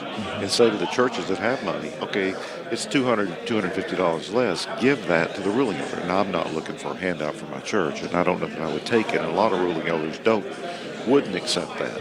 But there's some that genuinely need it. And in a good church, you're going to know your people, and you're going to know if they need it. And you might prevail upon them to do that if that's the right thing to do. I think two things are important. One is got to be awareness. They need to know what's going on out there. They need to know why they're needed. They need to know what's really happening. Why are REs needed? They need to know that and that they're needed. The other thing is they need to be made to understand it's a responsibility. We're not playing a game. You're going to have to give something up. What I always told my kids was anything worth having, worth anything in this world is going to cost you something. How bad do you want it? So that's kind of the way I look at this. If we don't get to it, if we don't let people know there's a responsibility and then help them, keep them aware, this thing will just kind of fade away as most things do. Yeah, one of the things ideally you would get involved as your presbytery as well, but I would like to see General Assembly issues drive people to attend presbyteries as well. Absolutely. And presbyteries are often on weekdays, which is good for pastors, not so good for ruling elders sometimes. My presbytery, thankfully, does half of them on Saturdays and half of them on Tuesdays, and it sort of works out. But General Assembly and Presbytery doesn't need to be a pastor's club. So one of the things I want to ask you is, what perspective can a ruling elder bring that a teaching elder or a pastor, even the best of them, may not get? I mean, what we hear about this, is it just a stock phrase, the wisdom of the ruling elder or the benefit of the real world experience? You think that's for real, or is that just another unsupported assertion? I think there's a handful of things I would suggest to mention about that, and that is sometimes education can make a bubble. And if you tend to get in this bubble, you only see what's in there. And I've seen guys having to contend for having the best doctoral thesis. And what is behind that? Well, then maybe a book deal, maybe the society, or maybe the next job. But for the ruling elder, we have to deal with life every day, day to day. And if we've become a ruling elder, we already take I believe, our responsibility very seriously in the faith. And so I think it seems to me that it's not necessarily that they're so much wiser, but they're in touch there with the real world, and their faith is real to them. It's not a dissertation. It's not a book deal. It's the real thing, and every day they've got to learn about sanctification because they face it, and they face it more so because the real world itself exposes or helps expose, again, being not in the bubble, the abrasiveness. So, I mean, pastors see death. They visit people in the hospital. They know about every discipline case. I've had pastors tell me, sometimes I just learn things I don't want to know. I just wish I didn't know that. But in a good session, ruling elders are dealing with all those things too. Yeah. And, I heard, a leader in the PCA bewailing the difficulty that pastors have had in the last year and a half with COVID. And I'm going to tell you, ruling elders had it rough too. At my church, a good church, the pastor wasn't making those decisions. It was a small committee that included the pastor, but that was tough. To meet almost weekly, and to see, try to balance the people who wanted to meet with the people who didn't want to meet, and to take the phone calls, the complaints. So everyone has their elder they like to complain to, and sometimes I guess they take them all in series, maybe. But oh, sure. And I will say this about some of them: a lot of people, especially in North Texas, it seems, are very independent. Which is, to some cases, our benefit, because they won't call on you until they really, really need you. But the downside of it is, of course, you don't know necessarily what's going on until it's actually a real problem. But it is hard work. Being an elder is hard work, and I would tell anybody, I don't want to discourage anybody from being an elder, but you better count the cost. It's a tough job, and you better be willing to pay the price. And it's not about glory. It's not about what you're going to get out of it. It's because it needs to be done. You do what you got to do because it needs to be done. I found an article a couple of years ago, and I found a quote, and so I did an article for the Aquila report. And I think the title of it was the responsibility of the ruling elder to attend to the courts of the church. And so even in the 1800s or whenever this was written, that was a struggle. I think we should tell elders when they're trained and when they're called and ordained that you're expected to go to Presbytery, and every 3 or 4 years you're going to be the one that goes to General Assembly, and it's not necessarily going to be fun. I mean, some people may really enjoy it, but I think. Pastors lead the training of elders, ruling elders, and I don't know that they always do, a good job with that. Did you come to this on your own, or did someone tell you need to participate? No, I pretty much drug myself here. It's very important to me. Many, many years ago, I discovered when my son was in the Boy Scouts, I discovered something that kind of amazed me. There is a vacuum of leadership. The mothers were dropping these boys off or trying to go to the camp with them, but the fathers weren't there.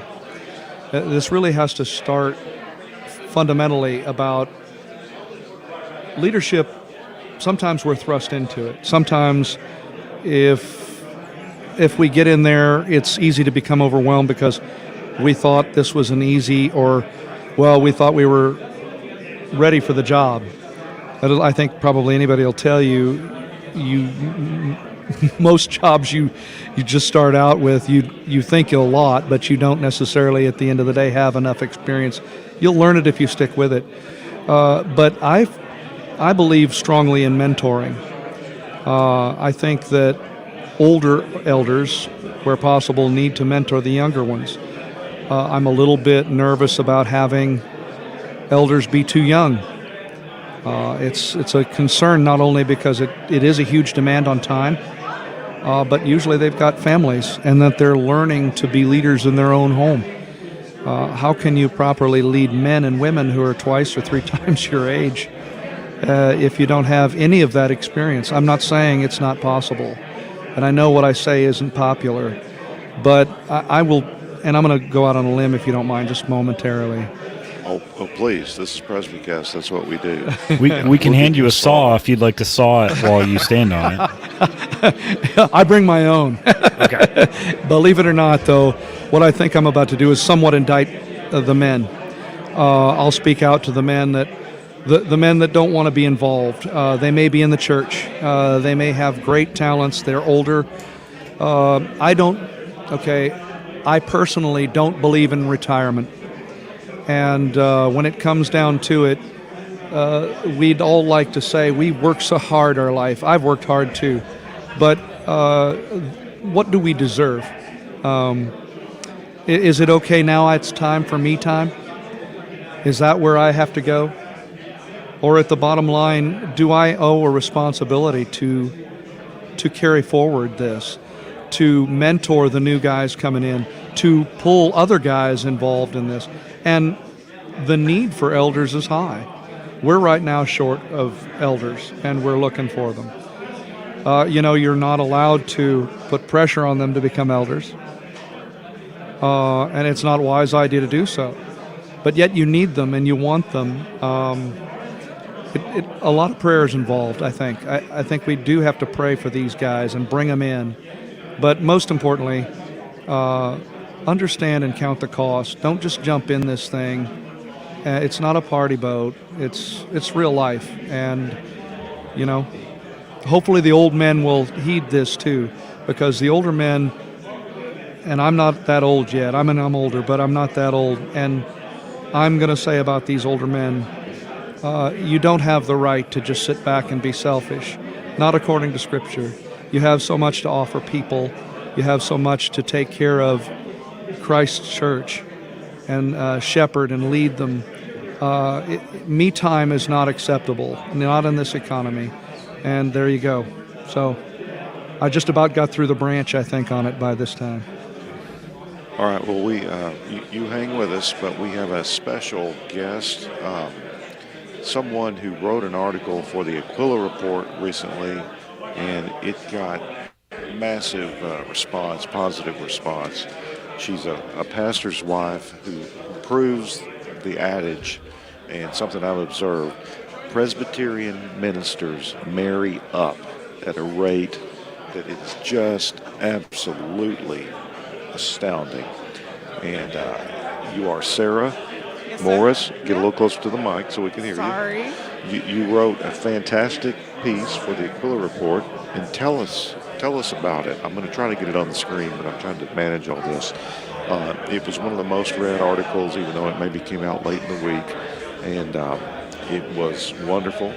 And you must care about your husband and the General Assembly to come with him even when you are in the advanced stages of what might be called pregnancy. Yeah, I'm 37 weeks, so it was quite a process to stuff me on an airplane. That sounds like a lot of weeks. It's too many. Oh my goodness, it's too many. No, the article that I wrote, honestly, it was just an opinion piece from a housewife, really. I'm surprised that so many people read it. But I was talking to a group of my husband's friends and just lamenting certain things, and they said, well, you really should write something. I said, no, you just don't want to add to the cacophony of voices. There's so many people out there writing and so many people out there just giving off opinions in the online world, and you think, can I say it better than somebody else can, and do I have anything else to say, and has it already been said? And one of Sean's friends really encouraged me, no, you need to do this. So Thursday morning, in between, potty training and dishes, I sat down at my laptop and just kind of hammered out stuff, and Aquila sent it off Monday morning, and everybody read it. Just crazy. It was called, it's called, To My Fathers and Brothers, A Plea from Your Sister. And let me, I'm going to have to look at this. A letter from a sister in the pew to the PCA shepherds as they deal with serious issues at General Assembly. It was well written. Someone who knows your husband and you in your area, he said she's got a head and a heart, and you see both in this piece. It's well written. It's passionate, but it's not over the top or strident or anything like that. So you wrote it because of certain issues. What were those issues? I wrote it mainly to address the same-sex attracted issue that was currently going to be brought to the floor tomorrow, but that it's not just something to blow off. I feel like there are so many conservative small churches and pastors and ruling elders of smaller churches that are very much concerned about these things and very much concerned, their congregation members are very concerned, and because we're all busy doing other things, and especially solo pastors of small congregations just don't have the time to write. We all have the same opinion, and yet the open letters that we read saying that, side B gay Christianity, it's not really that big of a deal, or honestly, the open letter just didn't even address it. That's right. They didn't even acknowledge that was what the controversy was over. It wasn't just a straw man argument. It wasn't just a bunch of crazy people saying that the denomination as a whole wanted to ordain practicing homosexual men into the ministry. I was like, no, this is a very specific argument. How can a Christian continue to identify himself as a gay Christian, and what does that mean for the denomination? What does that mean for ordination? And that's not a petty issue. That's an important issue. And the people in your pews are concerned, and instead of blowing it off and saying, oh no, everything's fine, unity, don't be divisive. Don't ask questions, because asking questions is divisive. It just doesn't make any sense. Yeah, so the doesn't make any sense thing. I mean, I wrote a piece, and I tried to figure out why this would be thought to be so necessary. And the only thing I could come up with is that it maintains a certain latitude, or maybe there's a missional necessity that to reach certain people groups and certain areas and parts of the culture. Some people think it's necessary to have that, but that's a hard sell. The people in your husband's church, they don't get the nuance of that, do they? I think a lot of the times that nuance is used, honestly, if I don't hear that word for another 100 years, I'd be okay with it. When nuance... We got a Major horn for that one. Okay. When we use nuance to basically say, well, we're going to speak in a lot of flowery language so that we have plausible deniability. Now, you're a woman. You're supposed to like flowery language and soppy, romantic stuff, There's enough right? women in our denomination already. I don't need to contribute to that. But no, the people in my pews don't speak the way that most of these articles are written. The number of emails that I've gotten and messages I've gotten after writing the article from people whose families have been directly impacted by either someone in the family who is struggling with same-sex attraction, a husband who used to struggle who is now married, a wife that was told she was a lesbian in college. I mean, just the emails from these people and the amount of them saying, thank you for writing this is a concern.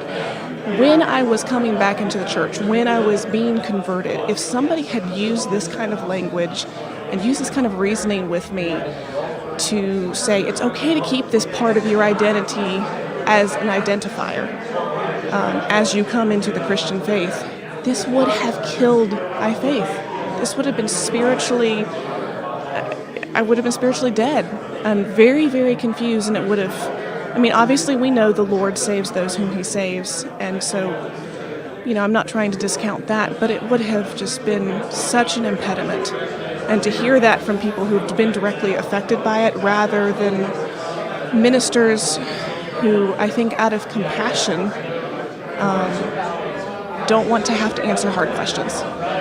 So it'd be a shame having two women for the first time on Presbycast not to let them talk to each other. Zoe is college age, and she's right in the middle of this cultural cauldron of, the homosexuality, LGBTIA plus. I mean, what's your perspective on this? You're supposed to be open to all this, and it's supposed to be, you're supposed to have a hard time dealing with the church's teachings on this, but I gather you don't. Indeed, I do not. That is correct. The entire cultural focus is directed towards people my age because we are just coming into being voting age. We're just coming into being influential movers and shakers in government and business. And so basically a lot of the quote-unquote woke marketing is being directed specifically at me and people my age. And is it working on you? No, I'd like to say not. I mean, I'm here, aren't I? Well, yeah, that's a good point. You're going to add so many people to your professional network on LinkedIn this week? Yes, that's why I'm here. Actually, that's my secret reason for being a GA. I just wanted a good LinkedIn profile so I can go work for the New York Times later in life. But yeah, I've been in university. This is actually my first year of university. It was community college prior to that. I went to a small state school partially because the education that I'm receiving there is about equivalent to the education I would be receiving at any other school anywhere else in the country, bar maybe Hillsdale or Grove City College or some such thing. I actually have a friend who went to GCC, and she was taught by Carl Truman. One of my regrets of not going to Christian college, but I will not owe money to the federal government, which is... At a community college, some of your professors look like this guy, right? Yeah, that's right. Yeah, see, that's good. That's something you get. The prevailing belief among people my age is that exposure to ideas is what makes you intelligent and makes you able to not minister. No one in my generation or in my peer group really uses the word minister, but that exposure to what they deem the marketplace of ideas is what makes you really able to speak to truth. The more exposure you have. And first of all, it's a pretty Gnostic take. You move up the levels of hierarchy of knowledge so that you can get into the inner circle. But I can't remember exactly where I was going with this, but that's basically been the overall experience that college is like. You need to believe these certain things so that you can move up in the levels of hierarchy of belief, so that you can be a better person or be able to repent of your woke sins. Well, it'll get a little noisy, but I'm going to open up all the mics, and I'm going to throw out something. I think some of the things we see, I call them daycare ethics. People that grew up in daycare, and the most important thing was not to hurt anybody's feelings, and not to take anybody's toy, and you had to get along. I mean, I think that's what sort of happens in kindergarten and that sort of thing. Do any of you think there's any truth to that, or am I wrong? Are you speaking more like in the terms of everybody just kind of keep your hands to yourself and stay in line? Is that where you're going? Well, maybe. I mean, I think people I was raised by a basketball coach whose friends were male teachers, and his players would haze me and abuse, I don't use the word the wrong way, abuse me and give me a hard time. So when there's back and forth and a little bit of rancor, that doesn't bother me. That seems normal. But some people are just so averse to controversy and conflict of any kind. That's one of my theories, and I could be very wrong. Well, I think you're right. I think we've heard terms today of snowflakes, the thin skin. I think that's very, very true, and I think that I think that can come from a number of different angles. One, the exposure that they think they've had to all these things that enlightened them provides them with no stable foundation, and when somebody touches an area that they're not that sure about, it kind of blows their mind. So I think there is something to that, and I think this overexposure, really it's an overexposure, and it's happening from at every generational level, I think. Go ahead. I've heard someone call it over-socialized and under-educated or under-informed, maybe. I don't know. But the over-socialized thing, I don't know exactly what they're getting at, but maybe that's the daycare ethics. And Zoe, how do you navigate this cultural environment? Because your views are out of step, and you're not supposed to. Well, you're just not even supposed to hold those views. I don't know if I would call myself a careful person, but I have definitely had some deep thought about what to say and what not to say, especially because my two majors are journalism and political science, which are the two majors that are probably the most dangerous for people who hold my views of, solid ethics, religious ethics, objective morality, and such. I think one of the ways I've found to cope with it is to read a lot. I've adopted some secular authors and educators into my vernacular, not because they're secular, but because because the ideas that they're presenting are very in step with the ideas that I think are that I believe in. Not necessarily believe in, but Jordan Peterson is one such author. He has a lot of value, especially in his approach towards what to tell young people. A lot of what I hear at college is, you're perfect just the way you are. Don't change anything about yourself. And Jordan Peterson, perhaps for the wrong reason, but he does say this, he says, no, I would never tell a young person that because they're a young person. They have a lot of room to improve. And if we continually tell people that they are perfect and smart exactly the way they are, we're going to end up with a generation of midwits and idiots because they have never been challenged. They have never been told you need to expand your thinking. You mean you can have too much self-esteem? Believe it or not, you can. All right, so Sarah, I gather this is not is this your first child or not? No, this is number 3. Number 3, okay. So, what's it like raising covenant children in 2021? What would you, if Zoe has 3 children in 10 years, what would you tell her? She may not have any children in 10 years, and that's fine, but she might. No, well, currently, my boys are 3 and 5, so we're still in the smashing everything, Legos, dinosaurs, my house, their brother. But I'm looking, Benjamin will occasionally, my oldest, will ask me questions about the world or just assume that everything is like what it is in church. And that idea of, as you get older, I'm going to have to expose you to different things, and your view of the world is going to change drastically. I went to Grove City College. I'm really, really jealous that after I graduated, they got Carl Truman, because I liked Carl Truman before he was cool. Just saying.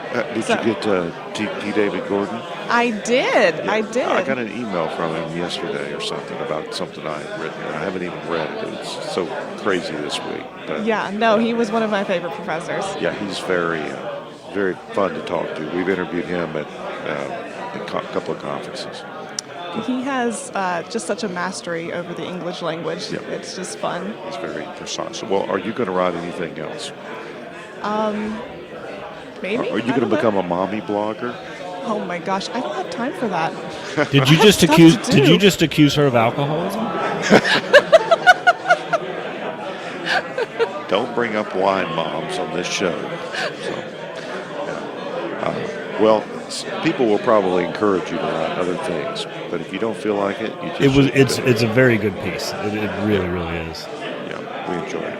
Well, here's a funny story.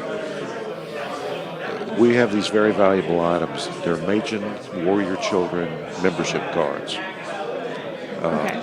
signed by me and my podcast co-host. They're really cool. And I brought 2 with me, and I gave one to somebody, and then I was going to give one to you because of that article. But I met Zoe last night, and I thought she deserved one. But I'm going to give you one one day. So Okay. yeah, because we'll call you a Machen Warrior Princess, maybe. So, That feels like a title I'll cherish for a long I time. found an old black and white picture of probably someone from an opera, and it's this woman, and she's got a horned helmet, and she's a warrior princess. And I put that picture in my phone from my wife's, contact. You sound a lot like my husband. Oh, okay. Well, we're glad that we got to meet with you. We don't want to wear you out. It's getting late, but thanks for joining us. And we've got your article on the screen for the few people who haven't read it. But thanks for your concern and for showing up, and we hope to see you again one day. Thank you. All right. Thanks for that. And Brian, anything you want to say as our ruling elder representative, our blue collar man? Although you're not really a blue collar guy, but Well, basically, yeah. I don't know. There's so much I could say. Our kids need us. Our sons need men. And we don't have the luxury of me time, really. We buy the lie that we do all this stuff so many years and then we can all have it to ourselves. Frankly, the fact of the matter is we've been doing it all those years for ourselves, and then we hope to have the rest of it to ourselves as well. Not a popular message. I'm not winning a lot of friends under that paradigm. I applaud the young lady for the debt-free living. I can tell you, you can do a lot more when you're debt-free. You live within your means. I've often thought of writing something because it is the same stuff I tell over and over and over again. Those Boy Scouts alerted me to a very serious need. And at first, they thought I was the hard curmudgeon in the room, and I told them to take their hats off. I did stuff like that, and they would come over and they'd say, "Hey, Brian," and I just didn't pay attention. I had the other ones trained, and the new guys didn't know, so they came over and they'd say, he isn't going to listen to you until you tell him Mr. Heisey. If you say Mr. Heisey, he'll listen to you. And so but after that, we got along great, and they learned things. And who did they want to be with? The guy that was the one who was the most expecting of them. And I think that's true for all of us. I see that now with younger men in the ministry. They need a man to come alongside them that's older, that will help them, that will stop playing games. This is real life. Sanctification has to be taking place regularly. It's something that the Holy Spirit does, but we need to be reaching for it, and we need to want it, and we need to expect it. And our road is not going to be easy. It's going to be rough. But what are we here for? And is this home? That's all I got. all right. Well, thanks for joining us, and a first-time ruling elder. And it wasn't easy, but I hope it's a productive week and encouraging. Thank you. Yeah, we're very, very hopeful. We're prayerful. I got to be honest, I've gone through a lot of range of emotion. I have people in our parish at home asking me a lot of questions, and many of them, like me, we're country-type people, want to say, is there any assurance that this thing isn't just going to fold? And when do I need to stop giving my money because my money is funding things like some of what you see going on there? And so I'm looking for answers for them too. I'm here trying to get some assurance that, yeah, we need to hang on to Birmingham till Birmingham, or no. Or tomorrow we find out that this is a charade and we're going to go find something or do something different. But God's people need to be taken care of. The first day, Monday, on the overtures, the business the overtures regarding Revoice, it wasn't going well on the first day, and it didn't look good at all. And there was a change overnight. And the first votes last night were not good. The percentages were not favorable to people with our view. But I think something changed. And I was talking to an elder I'm looking at him right now on the Overtures Committee. And I said, what in the world happened? I said, why did votes that went the other way yesterday go our way today? And he says, well, I prayed a lot last night. And I was kind of convicted because I don't, I'm sure I didn't pray as much as he did. And so maybe that's it. And, I know there are people praying for the General Assembly. I know a homebound retired man who is. And his major complaint to me when I visited him last week was that sometimes he felt so bad he didn't feel like he could pray properly. And he knows his elders are here, and he's praying for us, and I appreciate that. But, I've got our people praying. We have really pressed in, and honestly, it is God that pushes back the powers of darkness. It is not us. And we need to cling to our God, and we need to run to our God. And when we got trouble in the church, we need His help. And if we don't reach out and pray, then we're going to kind of get what we get in our own strength. So, I don't know. I'm just here like a lot of guys that really want to see this go the right way. And I'm willing to do what it takes. I'm not afraid to stand up. I may be clumsy, but I'll stand up and I'll say something. I do it at our home presbytery. I'm kind of the wild uncle in the closet, I guess. You're but that guy. I am that guy. Well, you've got hair that's much more impressive even than mine. So when you stand up, people are going to take notice and listen. I've wondered about that. I actually, I don't want to be contentious. I didn't always have this. Just before the virus came in, I was kind of, I don't. Maybe I'll just stop cutting it for a while and see what happens. And it's kind of where it is. And I haven't cut it since then. And I don't know. The reason why I've kind of kept it was I thought, well, maybe this GA, oddly enough, maybe somebody will see me and go, wow, well, maybe I'll listen to what he says. He's got to be saying something. We don't know which camp he's in. That's right. You're but who knows? Right? You're validating what we call the liberal hair theory. We want to throw people off by having liberal hair. There you go. And kind of go with it. I mean, mine is shoulder length. So wow, you got me beat. It kind of goes the whole pot around. Well, and I used to have a Toyota Echo, and I called that my liberal car, and I thought that would confuse people. oh yes, because the Presby is so confessionally conservative. Yeah. Well, careful, my son's a Subaru fan. Oh, I've got one, but there's no. I thought I might, if I could get a rainbow sticker that had you need to get the coexist one with all the gun manufacturer logos. No, it's going to say Noahic Covenant Superfan. Maybe that's what I'll put on there, because I thought that's what it meant. All right, well, thanks for joining us, Thank you, sir. And we'll appreciate you joining us. Maybe we'll see you again, but maybe we'll have you on again. Thank you. You've got my text. Yes, sir. And Zoe, some people tell us that we should get rid of our bad music. And some people say they would quit listening if we got rid of it. So as our sort of ombuds person from the younger generation, what should we do with our music? It's a lot of people complaining.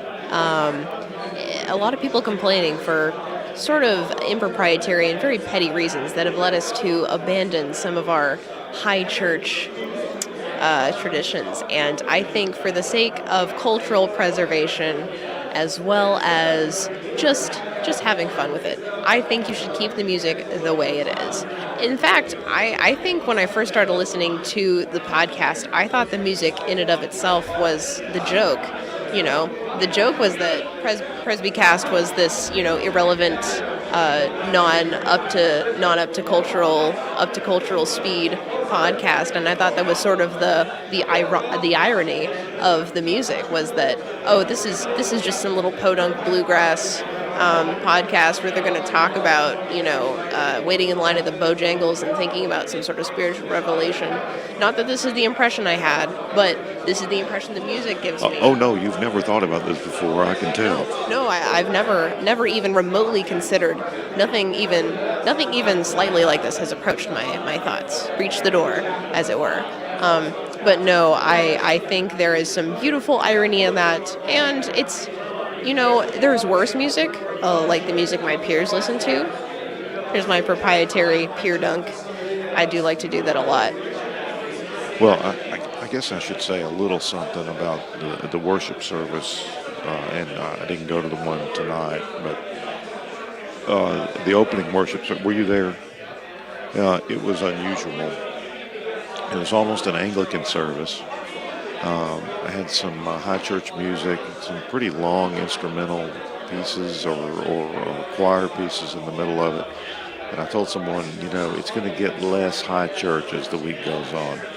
And it was definitely a little more low church tonight from what as I walked by. And who knows what Thursday night will hold. There'll be a concert of sorts. So one of the points of our music is that all Christian music was once new and contemporary, and if you're not careful, you'll look as ridiculous as some of our artists do. So the irony and yes, you rightly perceived that part of it. So as we wrap up, the last question I want to ask you, what kind of worship do you young people want? Could you say that one more time for me? Well, what sort of worship, what kind of liturgy, what kind of music do you young people want? I can't say that I can speak for me as a young person. I can say I have this special condition where I get chills when I listen to music that I really like.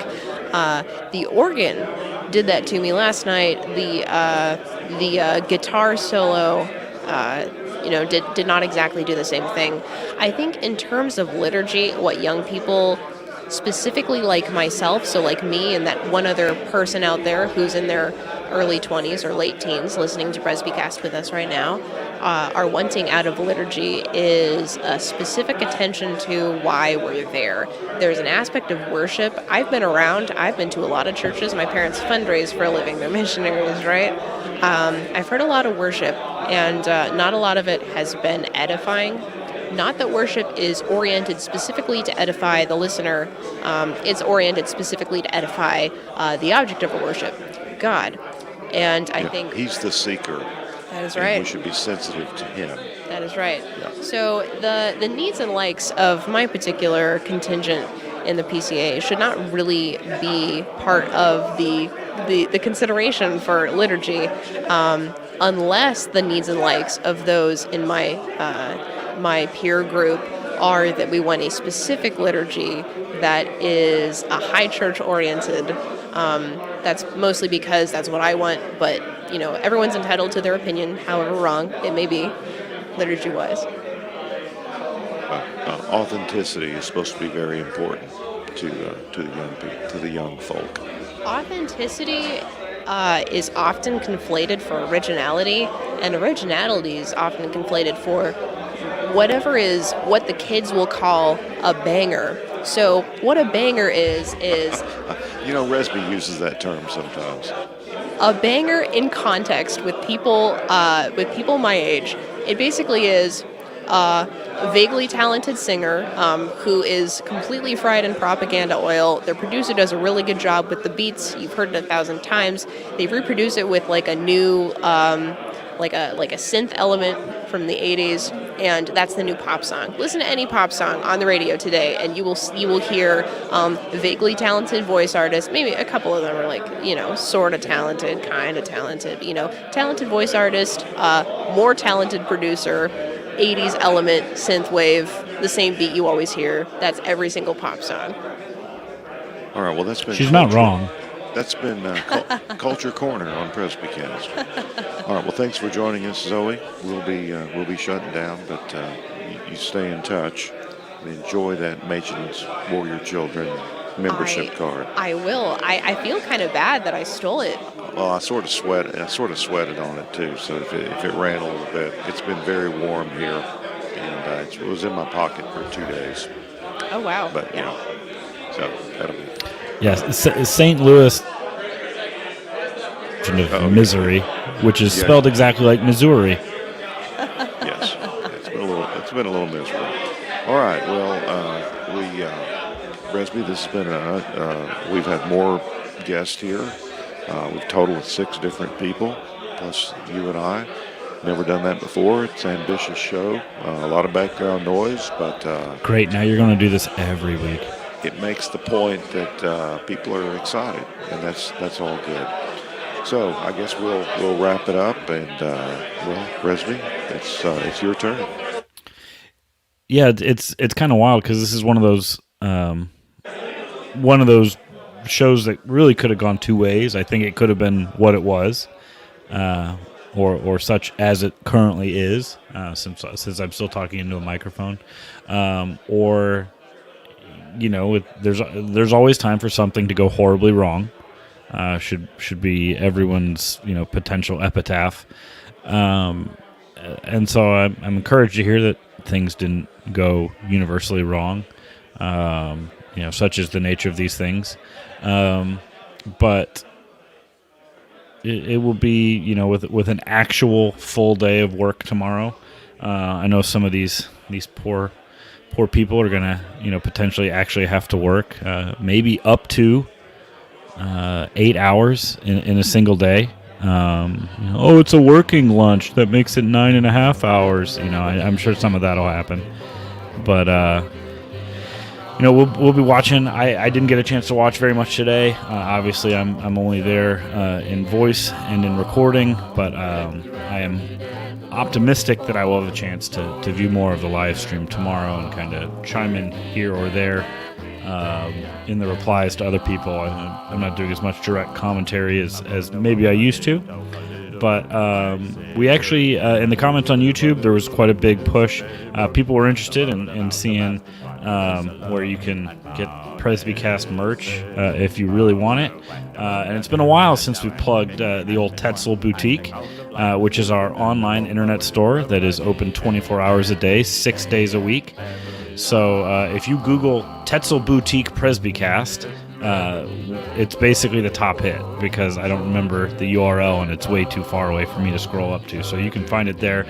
But thank you to everyone who listened. We had over 60 people, well over 60 people at one point watching and listening along. The background noise, it felt a little bit like our show at Sierra Nevada. We had 80 at one time. Oh, well, there you go. So remember, guys, get your rest tomorrow. Put on your nice shoes because you're gonna have to, you're really gonna have to grin and bear it on that plush conference room carpet. I don't know how you guys do it.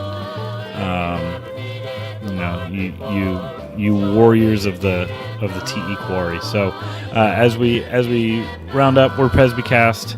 If you're voting tomorrow, please don't be an Erdman.